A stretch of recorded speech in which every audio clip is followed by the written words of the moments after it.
Ukraine Russia സംഘർഷത്തിൽ ഇപ്പോൾ വാസ്തവത്തിൽ പെട്ടു നിൽക്കുന്നത് യൂറോപ്യൻ യൂണിയനാണ്. കാരണം ഉക്രൈനു വേണ്ട സാമ്പത്തിക, സൈനിക, മാനസിക പിന്തുണയെല്ലാം നൽകി റഷ്യക്കെതിരെ പോരാടാനായിട്ട് വേണ്ട ഊർജ്ജവും കരുതലുമൊക്കെ നൽകിയത് യൂറോപ്യൻ യൂണിയനാണ്. ഇവരെ പിന്തുണച്ചുകൊണ്ട് അമേരിക്കയും ഏറെക്കുറെ രംഗത്തുണ്ടായിരുന്നു. പക്ഷേ ഇപ്പോൾ അമേരിക്ക ഏതാണ്ട് പിൻവാങ്ങുന്ന അവസ്ഥയിലാണ്. നേരത്തെ തന്നെ ഉക്രൈന് വലിയൊരു മുന്നറിയിപ്പ് അമേരിക്കൻ പ്രസിഡന്റ് ട്രംപ് ഇത് സംബന്ധിച്ച് നൽകിയിരുന്നു. കഴിഞ്ഞ 27-ാം തീയതി നവംബർ 27-നുള്ളിൽ യുദ്ധം അവസാനിപ്പിച്ച സമാധാന സന്ധിയിൽ ഉണ്ടായിട്ടില്ലെങ്കിൽ അമേരിക്കയുടെ എല്ലാവിധ പിന്തുണയും പിൻവലിക്കുമെന്നുള്ളതാണ് ട്രംപ് കൊടുത്ത മുന്നറിയിപ്പ്. അമേരിക്കയുടെ സാമ്പത്തിക, സൈനിക പിന്തുണ ഉക്രൈന് പിൻവലിക്കും. അപ്പോൾ ഇതിന് മുന്നോടിയായി തന്നെ ഈ യുദ്ധ ഫണ്ടുണ്ടല്ലോ, ഉക്രൈന് റഷ്യക്കെതിരെ യുദ്ധം നടത്തണമെങ്കിൽ വലിയ രീതിയിലുള്ള സാമ്പത്തിക ചെലവുണ്ട്. അപ്പോൾ അതിലേക്ക് വേണ്ടിയിട്ട് വലിയ രീതിയിലുള്ള ധനസമാഹരണം നടന്നിരുന്നു. അപ്പോൾ യൂറോപ്യൻ യൂണിയൻ അംഗങ്ങളും നാറ്റോ സഖ്യ രാജ്യങ്ങളും ഒക്കെയാണ് ഈ തുകയിലേക്ക് വലിയ സംഭാവന നൽകിയത്. അപ്പോൾ അതിലേക്ക് ഉള്ള പണമൊഴുക്കിൻ്റെ അളവ് വലിയ രീതിയിൽ കുറഞ്ഞു. കഴിഞ്ഞ വർഷത്തോടുകൂടി അമേരിക്ക ഏതാണ്ട് പിൻവാങ്ങുന്ന അവസ്ഥയിലാണ്. ഏതാണ്ട് 4 വർഷമായല്ലോ അവിടെ യുദ്ധം തുടങ്ങിയിട്ട്. അപ്പോൾ ഇത് ഏതെങ്കിലും ഒരു കടവിൽ അടുപ്പിക്കാനായിട്ട് അമേരിക്ക ശ്രമിക്കുമ്പോൾ അതൊരു തരത്തിലും മുമ്പോട്ട് പോകുന്നില്ല. അപ്പോൾ യുദ്ധത്തിൽ നിന്ന് പിൻവാങ്ങുന്ന ഒരവസ്ഥയിലേക്ക് അമേരിക്ക നിലപാടെടുത്തതിൻ്റെ ഭാഗമായിട്ടാണ് ഉക്രൈൻ കടുത്ത സാമ്പത്തിക പ്രതിസന്ധിയിലേക്ക് പോയത്. അപ്പോൾ ഇവിടെ യൂറോപ്യൻ യൂണിയൻ ഇപ്പോൾ ഒരു നിലപാടെടുത്തിരിക്കുകയാണ്. ഉക്രൈനെ ഏതെങ്കിലും തരത്തിൽ സഹായിക്കണം, സാമ്പത്തികമായി സഹായിക്കണം. അപ്പോൾ അവർ ഇതിന് കണ്ടെത്തിയൊരു സൊല്യൂഷൻ, ഈ യൂറോപ്യൻ യൂണിയൻ ബാങ്കുകളിൽ റഷ്യയുടെ വലിയൊരു സമ്പത്ത് കിടപ്പുണ്ട്. അത് അവർ മരവിപ്പിച്ചിട്ടിരിക്കുകയാണ്. എന്നാണ് യുദ്ധം തുടങ്ങിയത് അന്ന് എടുത്ത നടപടിയുടെ ഭാഗമായിട്ടാണ് റഷ്യൻ സമ്പത്തുകൾ മരവിച്ച് കിടക്കുന്നത്. അപ്പോൾ ആ കിടക്കുന്ന പണം എടുത്തുകൊണ്ട് അത് ഉക്രൈന് നൽകാം. ഈ കടിച്ച പാമ്പിനെ കൊണ്ട് വിഷം ഇറപ്പിക്കുക എന്ന് പറയുന്നല്ലോ. റഷ്യ വരുത്തിവെച്ച യുദ്ധക്കെടുതികൾക്ക് പരിഹാരമുണ്ടാക്കാനായിട്ട് റഷ്യയുടെ തന്നെ പണം ഉപയോഗിച്ച് ഉക്രൈനിൽ വലിയ പുനരുദ്ധാരണ പ്രവർത്തനങ്ങൾ നടത്തുക, അല്ലെങ്കിൽ റഷ്യക്കെതിരെ പോരാടാനായിട്ടുള്ള ആയുധങ്ങൾ സമാഹരിക്കുന്നതിന് വേണ്ടിയിട്ട് ഉക്രൈന് പൈസ കൊടുത്ത് സഹായിക്കുക. ഈ പദ്ധതിയുടെ ഭാഗമായിട്ടാണ് ഈ റഷ്യയുടെ മരവിപ്പിച്ചിട്ടുള്ള സമ്പത്തെടുത്ത് ഉക്രൈന് കൊടുക്കാനായിട്ടുള്ള തീരുമാനം വന്നിരിക്കുന്നത്. അപ്പോൾ ഈ യൂറോപ്യൻ യൂണിയൻ ബാങ്കുകളിൽ ഏറ്റവും പ്രബലം ഈ ബെൽജിയത്തിലുള്ള യൂറോ ക്ലിയർ എന്ന് പറയുന്ന ഒരു ധനകാര്യ സ്ഥാപനമുണ്ട്. ഇതിൽ മാത്രം റഷ്യയുടെ ഏതാണ്ട് 185 ബില്യൺ യൂറോ റഷ്യയുടെ കിടപ്പുണ്ടെന്നാണ് കണക്ക്. മൊത്തം 210 ബില്യൺ യൂറോയാണ് യൂറോപ്യൻ യൂണിയനിൽ റഷ്യയുടെ സമ്പത്തുകൾ മരവിപ്പിച്ചിട്ടുള്ളത്. അതിൽ 185 ബില്യൺ യൂറോ ബെൽജിയത്തിലെ യൂറോ ക്ലിയറിൽ മാത്രമുണ്ട്. അപ്പോൾ ഇതിൽ നിന്ന് ഇതിൻ്റെ ഒരു 1/2 ഭാഗം എടുത്തുകൊണ്ട് ഉക്രൈന് കൊടുക്കാനാണ് ഇപ്പോൾ തീരുമാനമായിരിക്കുന്നത്. അത് ഏകദേശം 90 ബില്യൺ യൂറോ വരും. അപ്പോൾ ഇത്രയും വലിയൊരു പണം, ഈ 135.7 ബില്യൺ യൂറോ അടുത്ത 2 വർഷത്തേക്ക് ഉക്രൈന് 135.7 ബില്യൺ യൂറോ ചെലവുണ്ടാകുമെന്നുള്ള കണക്ക്. അപ്പോൾ അതിൻ്റെ 1/2 ഭാഗം ഏതാണ്ട് 90 ബില്യൺ യൂറോ ഈ യൂറോപ്യൻ രാജ്യങ്ങൾ ഈ റഷ്യയുടെ സമ്പത്ത് മരവിപ്പിച്ച് കിടക്കുന്ന ആ തുകയിൽ നിന്ന് എടുത്തു കൊടുക്കാനായിട്ടാണ് ഇപ്പോൾ തീരുമാനമായിരിക്കുന്നത്. ഇപ്പോൾ പണി കിട്ടിക്കിടക്കുന്നത് വാസ്തവത്തിൽ ബെൽജിയത്തിനാണ്. കാര്യം ബെൽജിയത്തിലാണ് ഈ യൂറോ ക്ലിയർ ബാങ്ക് ഉള്ളത്. അപ്പോൾ ഒരിടത്തും നടപടിയുള്ള കാര്യമല്ലല്ലോ. ഏതെങ്കിലും ഒരാളുടെ ബാങ്കിൽ കിടക്കുന്ന സ്വത്തെടുത്ത് ബാങ്കിൻ്റെ ഉടമസ്ഥർക്ക് സൗകര്യപൂർവ്വം എടുത്ത് വിനിയോഗിക്കാൻ അനുവാദം ഇല്ലാത്തതാണല്ലോ. അപ്പോൾ ഇവിടെ വലിയൊരു നിയമപ്രശ്നമുണ്ട്. ഈ ബെൽജിയത്തിലെ യൂറോ ക്ലിയർ ബാങ്ക് ഇത്തരത്തിൽ അവരുടെ റഷ്യയുടെ സമ്പത്തെടുത്ത് ഉക്രൈന് കൊടുക്കാൻ തീരുമാനിക്കുകയാണെങ്കിൽ നിങ്ങൾ ചെയ്യുന്നത് മോഷണക്കുറ്റമാണ് എന്നാരോപിച്ച് റഷ്യ ഇതിനോടകം തന്നെ രംഗത്തുണ്ട്. അപ്പോൾ ഈ യൂറോ ക്ലിയറിൻ്റെ ഈ നടപടികൾക്കെതിരെ റഷ്യ ഇതിനോടകം തന്നെ നിയമ നടപടികളും സ്വീകരിച്ചിട്ടുണ്ട്. അപ്പോൾ ഇത് അറിഞ്ഞതോടുകൂടി ബെൽജിയം വലിയ അങ്കലാപ്പിലായി.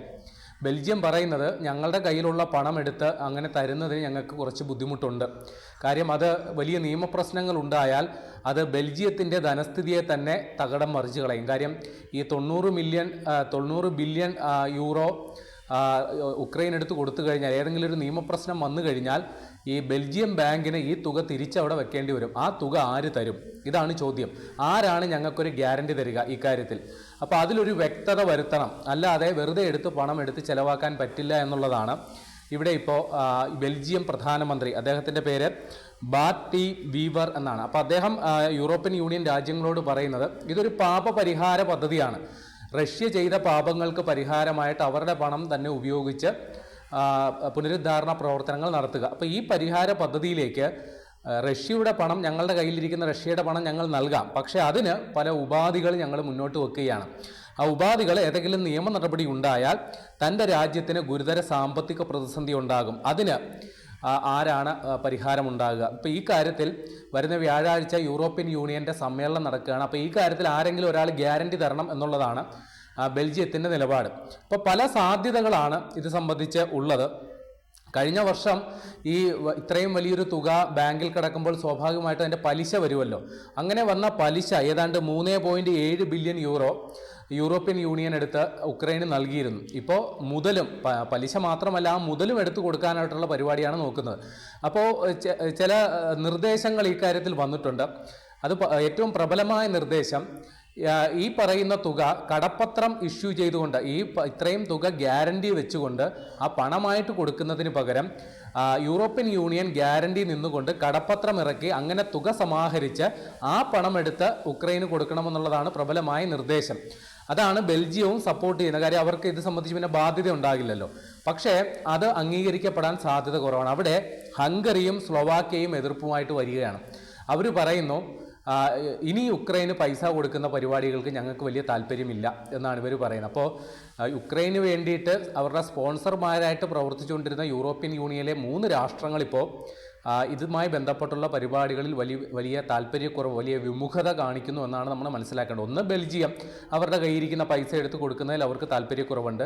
പിന്നെ അതിന് ബദൽ മാർഗത്തെക്കുറിച്ച് ആലോചിക്കുമ്പോൾ അതിൽ ഹംഗറിയും സ്ലോവാക്യയും എതിർപ്പുമായി വരുന്നു എന്നുള്ളതാണ് നിർദ്ദേശം. അപ്പോൾ ഇനി ഈ കാര്യത്തിൽ എന്ത് നിർദ്ദേശം വന്നാലും അതിന് ഐകകണ്ഠേനമായിട്ടുള്ള ഒരു നടപടിയാണ് യൂറോപ്യൻ യൂണിയൻ ഉണ്ടാവേണ്ടത്. ഏതെങ്കിലും ഒരു രാജ്യം എതിർപ്പറിയിച്ചാൽ അതിന് തടസ്സമുണ്ടാകും. അപ്പോൾ ഈ ഹംഗറിയും സ്ലോവാക്യയും എതിർപ്പറിയിച്ച സാഹചര്യത്തിൽ ഈ കടപ്പത്രം ഇറക്കി ധനം സമാഹരിക്കാനുള്ള ആ ഒരു പദ്ധതി എത്രത്തോളം മുന്നോട്ട് പോകും എന്നുള്ള കാര്യത്തിൽ ഒരു ഉറപ്പുമില്ലാത്ത ഒരവസ്ഥയിലുണ്ട്.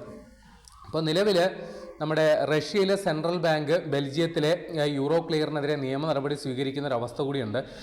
യൂറോപ്യൻ എക്കണോമിക് കമ്മീഷൻ വാൽഡിസ് ഡോംബ്രോവിസ് പറയുന്നത്, യൂറോപ്യൻ യൂണിയൻ ധനകാര്യ സ്ഥാപനങ്ങൾക്ക് നിയമപരിരക്ഷ നൽകുന്നുണ്ട്. അതുകൊണ്ട് ഈ റഷ്യയുടെ ഈ നിയമ നടപടി ഞങ്ങളെ ബാധിക്കില്ല എന്നൊക്കെയാണ് അവർ വാദിക്കുന്നത്. പക്ഷേ അത് എത്രത്തോളം മുന്നോട്ട് പോകും എന്നുള്ളതും നമുക്ക് അറിയില്ല.